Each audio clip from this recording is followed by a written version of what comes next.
More Idaho Matters now. I'm Gemma Gaudette. Election Day, it is just one day away. And while we have seen unprecedented early voting in Idaho to date, officials are expecting even bigger numbers tomorrow. So we wanted to get a preview of tomorrow's election. So we turned to Boise State political science professor Jacqueline Kettler. She sat down with our morning edition host, George Prentice, to break down what the election might look like here in Idaho. So let's take a listen. Well, I think we do have to talk about interest in this year's election. Election officials tell us that early in-person voting and absentee voting has been unprecedented in its numbers. That's very interesting, don't you think? Oh, and one other thing. They do tell us that by far here in Idaho, early voters have been Republicans, which kind of pushes back against at least what we've seen the last couple of elections. And I think that there are some different discussions, and we've seen actually both parties encourage early voting this time around. I think recognizing the importance of like getting voters kind of secured, and then you can turn your get out the vote efforts to other potential voters. And I think it also pushes back against any myth that may have been out there that early voting or absentee voting was troubled, and in some eyes 4 years ago, some people said, no, don't trust that. And one thing that research finds is that once people do it, they like it. It's convenient. They can vote at home. They can do their research while filling out their ballot. So it may also be that now that people have experience with it, they really like that option. I'd like to ask about unknown voter blocks. My business loves to dissect or predict, but isn't it fair that there are so many unknowns? I mean, what do we possibly know about young voters, unregistered voters, at least up till now, voters who have shifted to different parts of the nation? We know that a good many new voters here in Idaho have come from elsewhere. In the research, we find that there's not a great number of undecided voters generally, at least in the presidential election. A lot of people, they have their partisan kind of preferences or other factors that make up their mind quite early. Mm-hmm. But we do know there are still these pockets of undecided voters. And that's where these last minute debates and developments might really have an effect on swaying some of their opinions.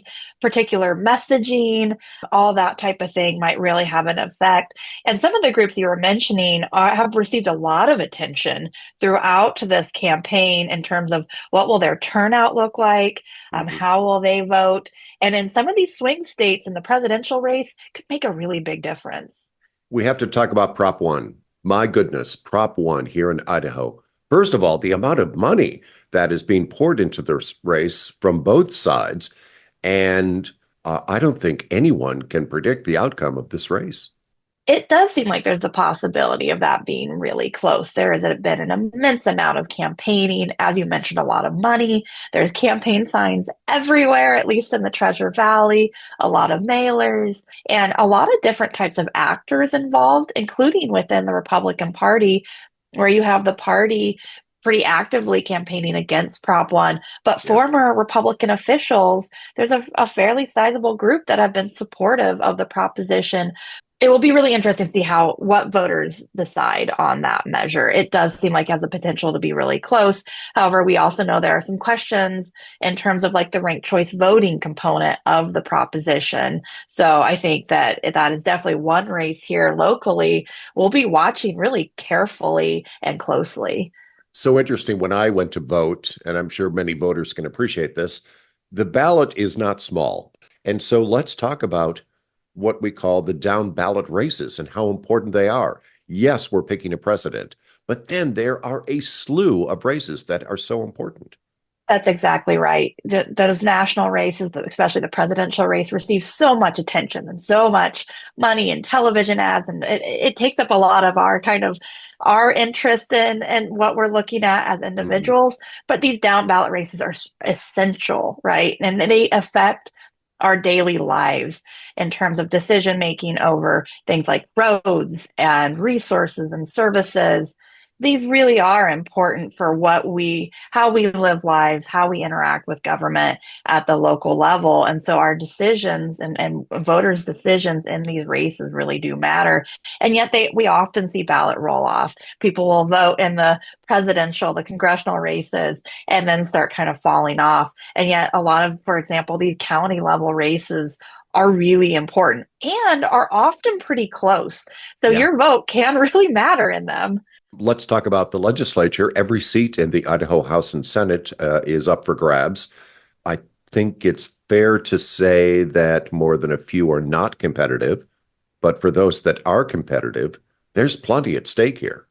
And District 15 is one of those really competitive districts here in West Boise. Rick Just, a Democrat, held the Senate seat, and then we have the House seat split between one Democrat and one Republican.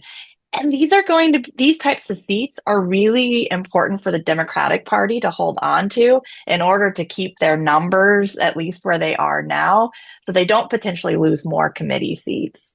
And indeed, even on the Republican side, there's a number of seats in the legislature that are important. And I'm thinking in particular about chairmanships of committees. Exactly. And who's going to be, for example, in the Senate leadership for the Republican caucus. That'll be really important for the direction of the policy agenda and what moves forward out of committees, out of the chambers. So you're exactly right, George. And the outcomes of some of these, just a handful of competitive districts could really influence the makeup of things like leadership. And the big takeaway is that votes matter. Votes matter, particularly here in Idaho.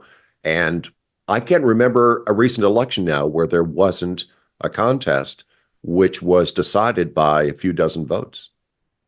That's right. And we've talked a lot about the growth of money in Idaho politics, and that is definitely happening. But at the same time, we can see where, especially in county legislative races, there are always some races that are decided by just a handful of votes. So your vote really does matter. That was Dr. Jacqueline Kettler, Associate Professor of Political Science and Director of New Leadership Idaho at Boise State, speaking with our Morning Edition host, George Prentice, about tomorrow's election. And she will join George Wednesday morning to help break down election results. Plus, we'll be taking a deep dive into Idaho's election results Wednesday at noon, right here on Idaho Matters, with a panel of experts and reporters. So be sure to tune in on Wednesday for all of that. Thanks so much for listening to Idaho Matters. Boise State Public Radio and Idaho Matters are members of the NPR network. It's an independent coalition of public media podcasters. You can find more shows in the network wherever you get your podcasts. I'm Gemma Gaudette. We'll see you tomorrow. No matter what happens in Washington, the NPR Politics Podcast is here for you. For the latest news, insights, and analysis from the election and beyond, listen to the NPR Politics Podcast.